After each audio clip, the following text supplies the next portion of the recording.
There is a land which you have total dominion. There's a story behind that. This is your daily message from Chad number 798 to upgrade your mental game today by telling yourself a better story. Because the most important story you hear is the story you tell yourself. Here's the upgrade. You are not your thoughts, but you are in total control of your thoughts. Here's the story. Epictetus was born a slave in modern-day Turkey, around the time St. Paul was establishing Christian churches. He was a slave in the household of Emperor Nero's secretary, but was able to study under a leading Stoic philosopher. After gaining his freedom, he became a teacher and eventually established his own school. He was kind of a modern-day Jordan Peterson. A foundational teaching of Epictetus was the sovereign power one has over one's thoughts. He illustrated this in terms of slavery. You wouldn't put up with some random person slapping handcuffs on you and ordering you around, but your mind is often enslaved by the words and actions of others. Epictetus is framing the law of dominion. You have total dominion over your mind. It would be an understatement to say you wouldn't like it if someone forced you to do physical work for some random person. Why aren't you equally frustrated with yourself every time some random person takes control of your mind by something said or done, like a petty insult or annoying behavior?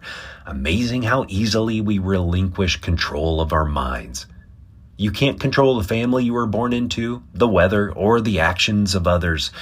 You have limited power over your circumstances, but you have power over your mind. This is the realm which you are sovereign. This is the law of dominion. How will you rule in the land of your mind? You are not your thoughts. You are the master of your thoughts, though. Thoughts will arise, some useful, some destructive, some powerful, some paralyzing, but it is your responsibility to choose. Thought is the only realm where you have full dominion. No thought can enter your sovereign land without your permission. The better story to tell yourself is, I have dominion over my mind.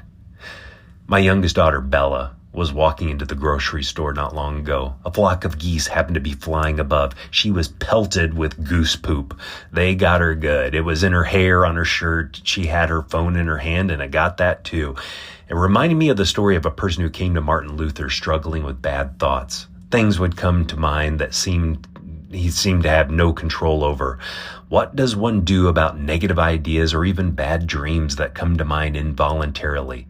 Luther told this person, you cannot keep birds from flying over your head, but you can keep them from building a nest in your hair. Thoughts and ideas that we don't want to have will enter our mind.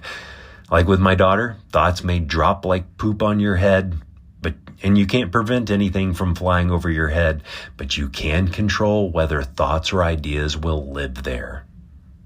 Tell me a story of ruling one's mind well to fromchadsmith@gmail.com. Send this to someone you think would benefit from this story right now. You can download my book, The Most Powerful Story in the World, by going to fromchad.gumroad.com.